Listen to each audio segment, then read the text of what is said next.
My name is Maya Richardson, and I'm 29 years old. My phone vibrated during a client presentation, and when I glanced at the screen, my heart stopped.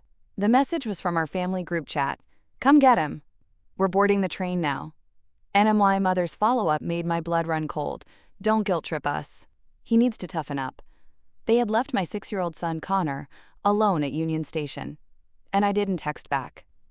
I grabbed my laptop, muttered an apology to my stunned colleagues, and ran. My boss called after me, but I was already at the elevator, pressing the button frantically like it would make time move faster. NTHE drive to Union Station was a blur of panic and rage. My hands shook so badly, I could barely grip the steering wheel. All I could think was, my baby is alone, scared, crying for people who were supposed to protect him. Let me explain how we got here, because this didn't come out of nowhere. My family had been showing me exactly who they were for years. I just kept hoping I was wrong. Last Thanksgiving was a perfect example. My nephew Dylan got a new gaming console, an electric scooter, a drone, and enough toys to fill a small store. The living room looked like a Best Buy explosion. Connor, the same age as Dylan, got a puzzle and a sweater. One sweater. When I saw Connor's face fall as Dylan tore through gift after gift, my mother pulled me into the kitchen. Connor's so sensitive, she said, as if that explained everything. He doesn't need all that stimulation. Quieter toys are better for his temperament. NHI's temperament. Translation: Dylan matters more. Nor take Dylan's 6th birthday party the previous summer. My parents rented a petting zoo, hired a superhero entertainer, invited 40 kids. It was elaborate and expensive, easily $3,000. Then Connor turned 6. I asked if they wanted to help celebrate. And, "Oh, honey, we're exhausted from Dylan's party," my mother said dismissively. "Let's just do cake at Sunday dinner." Connor's party was a grocery store cake shared with the entire extended family who were there for regular dinner anyway. He didn't even blow out his own candles because Dylan insisted on helping. I watched my son's smile fade, replaced by that look kids get when they're trying not to cry. That look that says they're learning they're not important. Every family dinner followed the same pattern. My mother critiqued everything about Connor. "He's so thin. Are you feeding him enough? Why doesn't he talk more? He seems withdrawn. Is he always this serious? Maybe you should have him evaluated." Meanwhile, my sister Justine's son was perfect. Dylan was spirited when he threw tantrums that made restaurants go silent. He was all boy when he broke my father's antique clock. But Connor was concerning when he preferred reading to roughhousing. And I tried talking to my mother once about the obvious favoritism. NSHE looked at me like I'd slapped her. "You're being oversensitive, Maya. We love all our grandchildren equally. Maybe you're projecting your own issues." NTHAT shut me up for a while. Maybe I was the problem. Maybe I was imagining things. Looking back, that's exactly what she wanted me to think, NSO. When my parents insisted Connor join their trip to Boston, I should have trusted my instincts. But they brought it up right in front of him at Sunday dinner. "We're all going to Boston for the weekend," my father announced. "Taking the train up, staying at a nice hotel, seeing the aquarium and the science museum." Connor's eyes lit up instantly. He'd never been on a train, never stayed in a hotel, never been anywhere that felt like an adventure. "I don't know," I started, but my mother cut me off. "And Maya, don't be ridiculous. We raised you, didn't we? We can certainly handle one little boy for a weekend." My sister Justine added, "Don't be that mom who never lets her kid experience anything." And Connor looked at me with such hope. "Please, Mom? I've never been on a train. Please?" And I should have trusted my gut, but I was tired of being called overprotective, tired of being told I was too anxious, tired of defending every parenting choice. NSOI said yes. NWE had a serious conversation the night before they left, the 3 of us at my kitchen table. "And you promise you'll watch him?" I asked directly. "Keep him with you at all times?" NMY mother looked offended. "Of course. He's our grandson. What kind of people do you think we are?" NS spoiler alert. I was about to find out exactly what kind of people they were. And I gave them $4, $500 in cash. Train tickets, hotel rooms, meals, museum admissions, everything. More than generous NMY mother folded the bills into her wallet without counting. "That should cover it," she said, like I'd given her pocket change instead of nearly $5,000. NTHE morning they left, I kissed Connor goodbye at my parents' house. He wore his favorite shirt with dinosaurs on it, his backpack covered in space stickers. "And I love you, buddy," I said, hugging him tight. "Love you too, Mom," he said, already dreaming of trains and aquariums and adventure, and I watched their SUV pull away, and my stomach twisted with anxiety. Something felt wrong. Turns out my instincts were better than my hope. And I couldn't go because of work. Major client presentation that my boss had made clear was non-negotiable. So I stayed behind, trying not to worry, checking my phone constantly for updates. And they sent exactly 2 texts the entire first day. "Arrive safely. A hotel is nice." NTHAT was it. No photos of Connor. No updates about what they were doing. Nothing. NTHE second day, silence. And I texted, "How's Connor doing? Can I FaceTime with him tonight?" NMY mother replied 6 hours later, "He's fine. Busy day. He's already asleep." It was 7 p.m. Connor never went to bed before 8:30. Something was wrong. But what could I do from 300 miles away? Then came that message during my presentation. "Come get him. We're boarding the train now. Don't guilt trip us. He needs to toughen up." And I called my mother immediately. Straight to voicemail. My father. Voicemail. Justine. Voicemail. And every single one of them had turned off their phones. Union Station was 40 minutes away in normal traffic. I made it in 25, running red lights, honking at anyone who didn't move fast enough. I parked illegally in a loading zone and ran inside. NTHE main hall was enormous, echoing with announcements and the sound of hundreds of people rushing to trains. I spun in circles, scanning desperately for my son. Then I saw him, and transit police officers surrounding a bench, and in the middle my 6-year-old son, sobbing, his whole body shaking with the kind of crying that comes from complete terror and abandonment. "And Connor," I shouted, pushing through the crowd. NHE looked up, his face red and swollen, tears streaming, and reached for me with both arms. I dropped to my knees and he crashed into me, clinging like I might disappear too. "Mommy," he hiccuped. "They left me. Everyone left me. I know, baby. I'm here now. I'm so sorry." I was crying too, holding him so tight. We were both shaking. A transit police officer approached, her expression serious. "Ma'am, are you this child's mother?" NHER name tag, read Officer Rodriguez, yes. "I came as soon as they texted me." My voice was barely steady. "And what text?" She pulled out a notepad, and I showed her my phone, hands still trembling. Officer Rodriguez's jaw tightened as she read the messages. Her partner, Officer Kim, knelt beside Connor. "Hey buddy, you're safe now, okay? Your mom's here." And I explained everything while Connor cried against my shoulder. The trip. The $4, $500, the messages minutes before they boarded. How they'd bought him a coach ticket while they traveled in first class. How when he got upset about sitting alone with strangers, they just left him. And Officer Rodriguez's face hardened. "Ma'am, what your family did is illegal. This is criminal child abandonment. Train stations are extremely dangerous for unaccompanied minors. He could have been trafficked, abducted, anything." NTHE reality hit me like ice water. NWE were taken to a security office for statements. Connor sat in my lap, crying quieter now, making these small wounded sounds that broke my heart. "Can you tell us what happened, Connor?" Officer Kim asked gently. Connor shook his head, face buried in my shoulder. Then his small voice. "Grandma said I was being a baby. She said, big boys don't cry about sitting alone. Then everyone got in line, and they all left me." Fresh tears rolled down his cheeks. Officer Rodriguez typed rapidly. "The train arrived in Boston 2 hours ago. We've contacted Boston Transit Police. They'll bring your family in for questioning when they disembark." NMY phone started buzzing nonstop. They must have landed and met police. "Good. Let them be terrified. Don't answer," Officer Rodriguez advised. "Let them sweat." Hours of paperwork followed.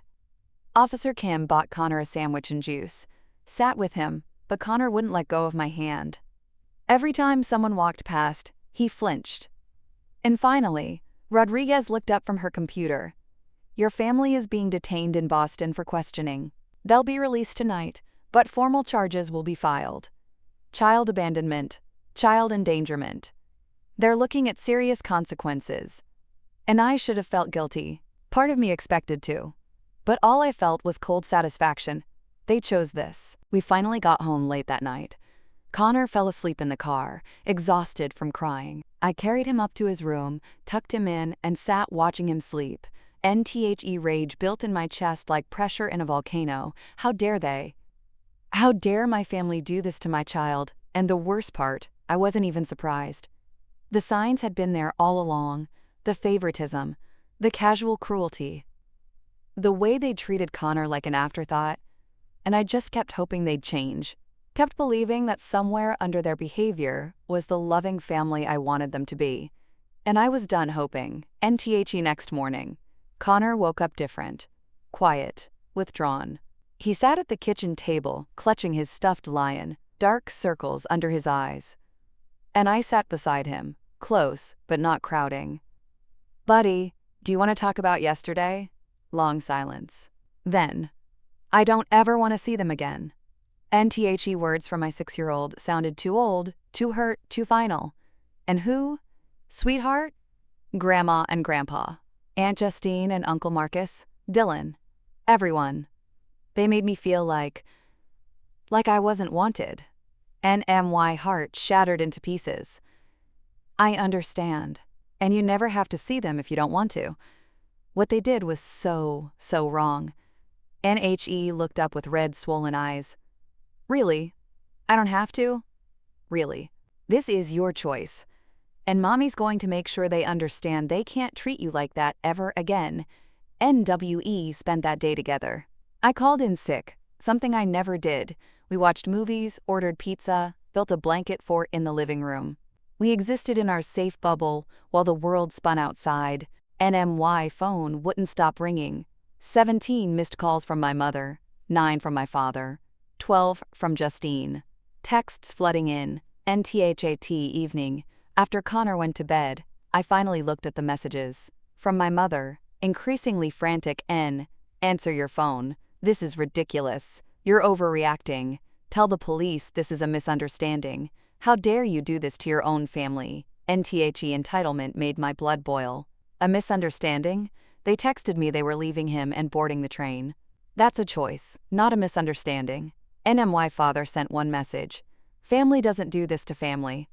NTHE irony was almost funny. Family also doesn't abandon 6-year-olds at train stations. Justine sent paragraphs about how I was being dramatic, how Connor was fine, how I was destroying the family over nothing. Nothing. They called leaving my son crying and terrified at a train station. Nothing. I blocked every number. Then I called my best friend, Lauren.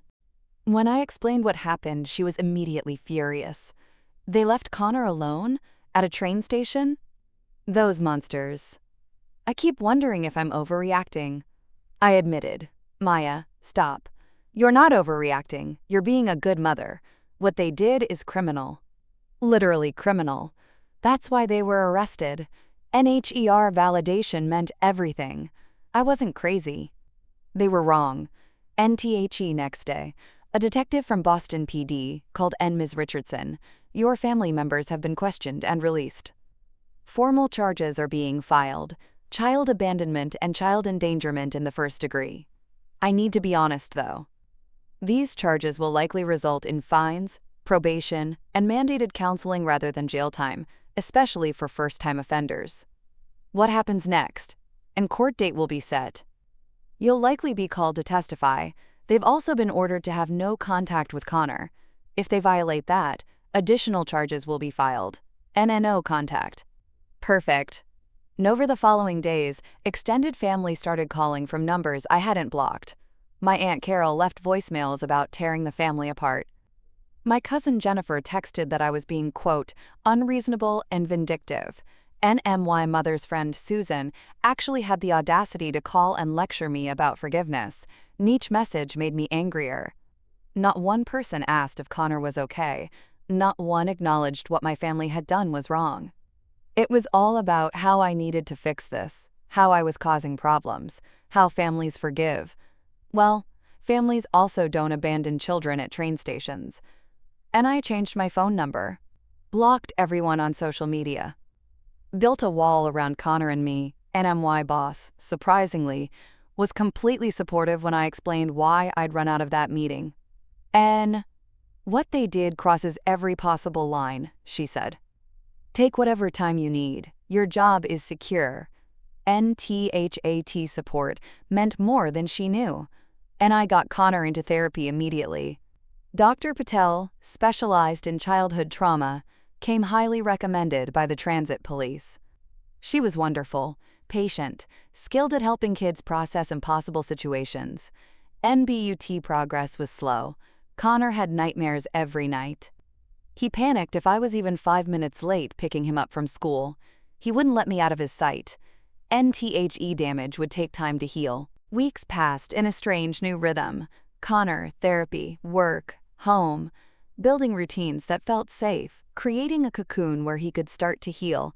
NTHE arraignment came in late October. I arranged for Lauren to watch Connor. No way was I bringing him to court. NTHE courthouse was cold and sterile. My family sat together in the front row, dressed like they were going to church. My mother looked tired. My father looked angry. Justine looked annoyed. When my mother saw me walk in, she started to stand, but their lawyer stopped her. Her eyes were pleading, like I was the one being unreasonable. And I looked away. I wasn't here to make them feel better. NTHE judge entered. Proceedings were formal and quick. Charges read aloud for each defendant. Child abandonment. Child endangerment. How do the defendants plead? Not guilty, Your Honor. NOF course, NTHE judge, set a trial date and discussed conditions. All defendants are ordered to have no contact with the minor child, Connor Richardson. Any violation will result in immediate arrest. Is that clear? Yes, Your Honor. And I saw my father's hands clench into fists. No contact meant no birthdays, no holidays, no chances to manipulate their way back in. As we filed out, my mother tried approaching. Maya, please.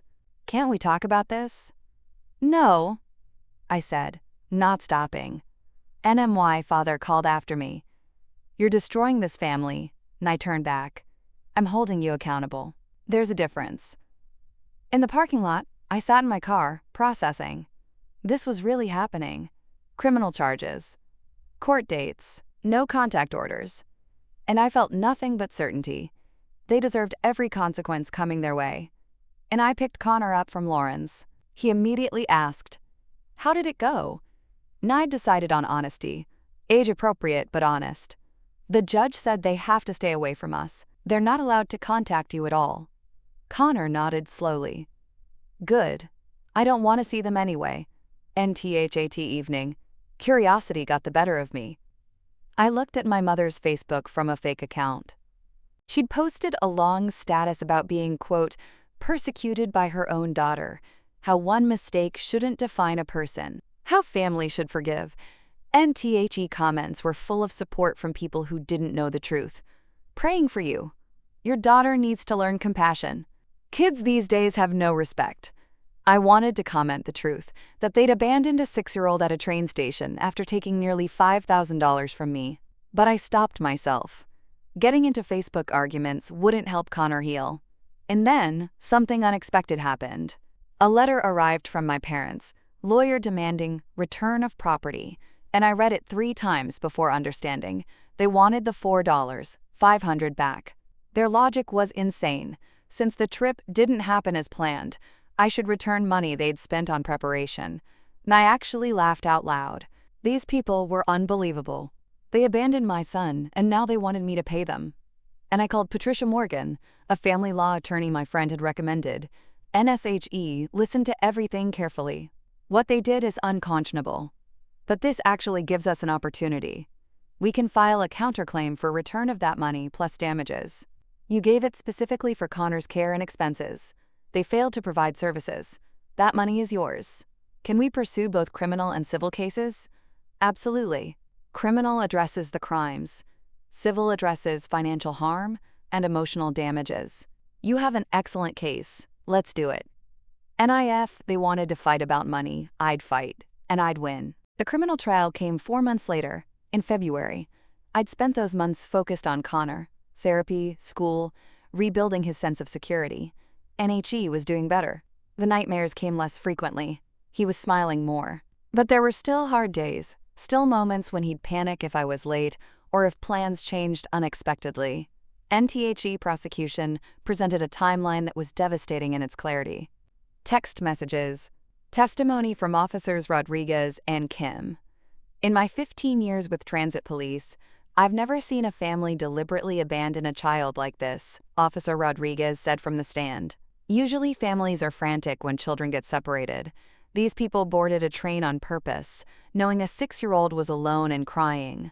NHER words carried weight. I saw jurors shaking their heads, and I testified, walking through everything calmly and clearly. The insistence that Connor go on the trip, the $4, $500, the messages, finding Connor terrified with police. How has this affected your son? The prosecutor asked. He has nightmares, separation anxiety. He's in therapy and will be for a long time. He went from being a confident, happy child to being afraid that everyone will leave him. My family stole his sense of security, his ability to trust. That damage may take years to repair, and I saw several jurors wiping their eyes. NTHE defense tried painting it as a misunderstanding during cross-examination. Isn't it possible your family simply misjudged the situation? They sent messages saying they were leaving him and boarding the train. That's not misjudging.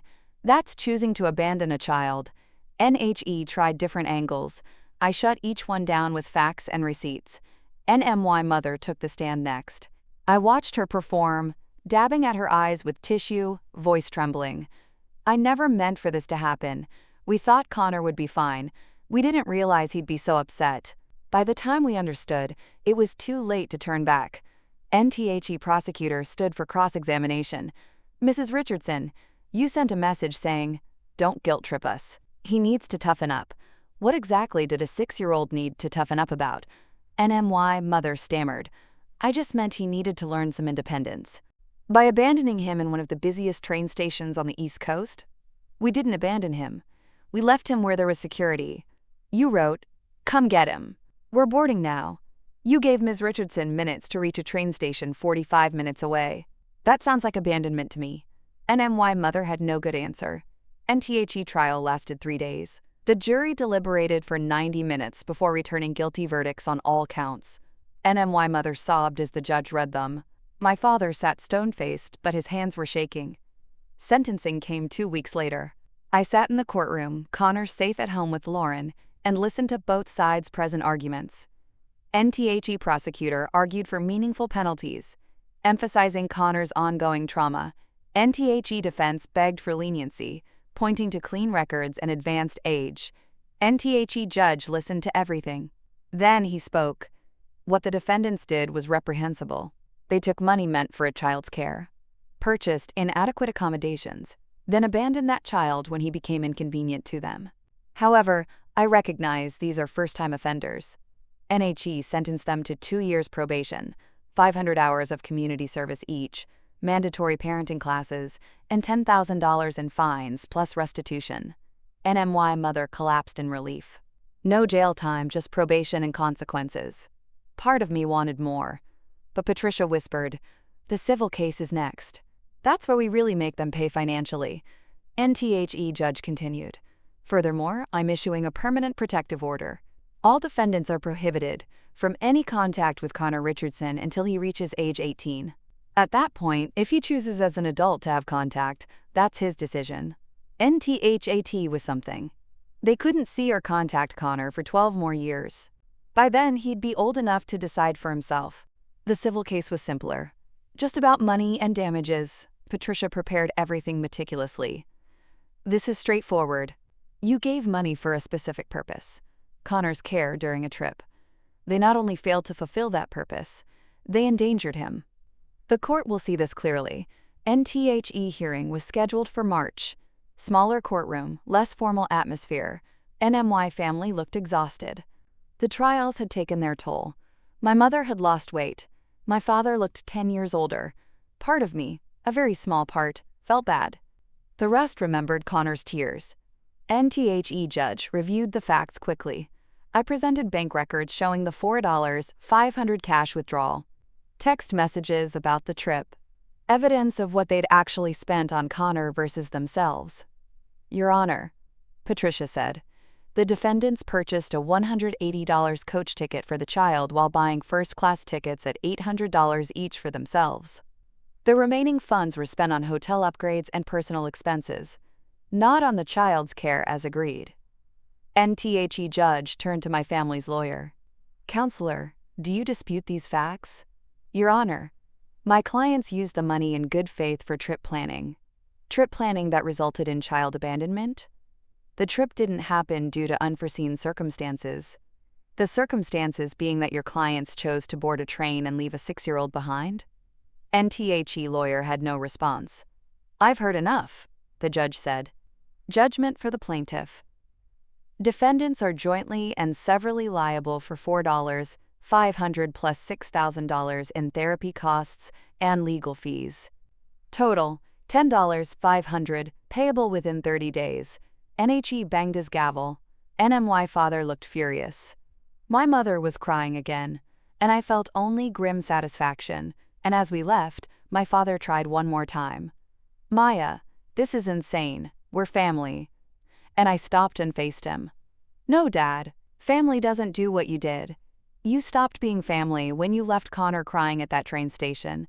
You chose comfort over his safety. Money over his well-being. Your pride over his trauma. He's fine. My father insisted. Stop being so dramatic. NTHAT word, dramatic. Used my whole life to dismiss my feelings, minimize my concerns. I'm done, I said simply. Don't contact me. Communicate through lawyers if absolutely necessary, but we're finished. And I walked away without looking back. The money arrived 28 days later. A check for $10,500. No note, no apology. Just a check, and I deposited it immediately and started planning. And Connor and I were going to Boston. Just us. We'd stay at the nicest hotel, visit the aquarium and science museum, ride the train in first class. Everything they were supposed to do with him, we'd do together. NTHAT evening, I sat Connor down. He'd been doing so much better in therapy. Dr. Patel said he was processing the trauma healthily, learning coping mechanisms. Buddy, remember how Grandma and Grandpa were supposed to take you to Boston? NHE nodded cautiously, his body tensing. Well, they had to pay back all the money they took from us, and I have an idea what we could do with it. NHI's eyes widened. What? How would you like to go to Boston? Just you and me. We'll take the train. First class where you get your own big seat and snacks. We'll stay at the fanciest hotel. We'll visit the aquarium and see the penguins, the science museum. Everything you wanted to see. But together. Just us. And I watched his face carefully, ready to back off if this was too much, too triggering. NBUT instead of fear. I saw something else. Excitement. Cautious but real. Really? Just us? Just us. And I promise, buddy. I promise I will never leave you. Not for 1 second. NHE threw his arms around me. Can we really afford it? NGHE fact that my 6-year-old worried about money broke my heart all over again. And we can absolutely afford it. This is the money that was supposed to be for your trip anyway. We're just doing it right this time. Planning the trip became our project. Connor and I spent evenings looking at hotel websites, marking places on a map, making lists of what we wanted to see. NHE circled pictures in brochures, made a detailed schedule. First the aquarium, then lunch, then the science museum, then watching him get excited, genuinely excited without fear, showed how far he'd come. And I booked the Fairmont Copley Plaza, Boston's premier historic hotel. First-class train tickets both ways. Everything I'd originally wanted for him. NA's departure approached. I noticed Connor getting anxious. Not excited. Anxious. Genuinely nervous. What's wrong, buddy? NHE bit his lip. What if something goes wrong? And I pulled him into my lap, even though he was getting big for it. Nothing will go wrong. They can't stop us. The judge said they're not allowed anywhere near you. And even if they tried, I wouldn't let them near you. But what if? Connor, look at me. I waited until his brown eyes met mine. I will not leave you. Not at the train station. Not at the hotel. Not anywhere. We're doing this together. Every single step, okay? And promise? I promise. You are my priority. Not them, not anyone else. You. Always. NTHAT seemed to reassure him. NTHE, night before we left, I helped him pack his suitcase. He carefully folded new clothes we'd bought together. A cool train conductor shirt, comfortable sneakers, a Red Sox cap. Mommy, thank you for always choosing me, he said quietly as we zipped up his backpack. NT Ho's words hit me like a physical blow. The fact that he needed to thank me for something that should be automatic, choosing your child, protecting your child, showed exactly how much damage my family had done. And always, Connor, I will always choose you, every single time. That's what parents do. NHE hugged me tight. I love you. I love you more than anything in the world. NTHE next morning, we headed to Union Station. I won't lie, I was nervous too. The last time we were here had been the worst day of our lives. NBUT. This was different. We were together from the start. In control. NWE checked in at the first-class counter, got boarding passes with our names side by side. Maya Richardson and Connor Richardson, seats together. First class. Connor held my hand tight as we walked through the station. I kept up a running commentary, explaining everything, normalizing it. See, we're staying together through security. You're not going anywhere without me. And at the gate, I showed him our boarding passes again. Look, see? Same train. Sitting right next to each other. What if they separate us? He worried. Old fears surfacing. I knelt down to his level. They won't. But even if someone tried, which they absolutely won't, I would make such a fuss that the entire station would hear me. You are not going anywhere without me. Got it? NTHAT earned a small smile. Got it. When they called first-class boarding, Connor's eyes widened as we walked ahead of everyone else. A conductor greeted us warmly. Welcome aboard. First time in first class? Connor nodded shyly. Well, you're in for a treat. Comfortable seats, complimentary snacks, tablets for movies. You're gonna love it. And our seats were spacious with plenty of legroom. Connor pressed every button, testing the recline, the footrest, the reading light. This is amazing, he whispered, and I felt tears threatening. This should have been his experience from the beginning. As the train pulled away from the station, Connor pressed his face to the window. Mommy, look, we're moving, and I squeezed his hand, feeling weightlifting. We were doing this. Reclaiming what had been stolen. NTHE train attendant brought warm cookies and juice. Connor tried to stay composed, but I saw amazement at every small luxury. NWE watched a movie together, sharing headphones. We played travel games. We just existed together, safe and happy. When we arrived in Boston, Connor stepped off the train with confidence I hadn't seen in months. NTHE Hotel was spectacular. Victorian elegance meets modern luxury. Connor's mouth fell open at the lobby with its crystal chandeliers and marble floors. Is this real? He whispered. It's real. And it's all for us. Our suite had a separate bedroom for Connor, a living area, and windows overlooking the public garden. Mommy, Connor called from his room. I have my own bathroom, with fancy soap. NHI's joy over small things reminded me how simple happiness could be when you felt safe. NWE spent that first evening exploring the hotel, having dinner at a nice restaurant where Connor ordered lobster mac and cheese and actually ate it all. Taking the elevator up and down just because we could. NBY bedtime. Connor was exhausted, but happy exhausted, not trauma exhausted. As I tucked him in, he looked up with serious eyes. Mommy, this is the best day I've had in a really long time. Mine too, buddy. And tomorrow we'll see the aquarium. With you? With me. Every minute. NTHE next morning, we had breakfast at the hotel. Connor got pancakes shaped like Mickey Mouse, then took a taxi to the aquarium. Walking into that massive space with floor-to-ceiling tanks, watching Connor's face light up at the sea turtles and penguins and giant octopus. This was why we'd come. "Oh, look, Mom. The penguins are swimming." He pressed against the glass, entranced. NWE spent hours there. I took 100 photos of Connor pointing at fish, laughing at the seals, gasping at the shark tank. And this was healing. For both of us. NWE had lunch at the aquarium cafe. Connor insisted on fish and chips, thought it was hilarious to eat fish while looking at fish, then headed to the Science Museum. NTHE Museum was interactive and perfect. Connor ran from exhibit to exhibit, pressing buttons, watching demonstrations, asking questions. "Mom, did you know lightning is hotter than the surface of the sun?" "I did not know that." "Tell me more." NHI's excitement was contagious. Other parents smiled at us. A mom with her daughter commented, "He's having so much fun." "We've waited a long time for this trip," I said simply. NTHAT evening, we were both exhausted. We ordered room service, Connor's first time, and he was amazed that people brought food to your room.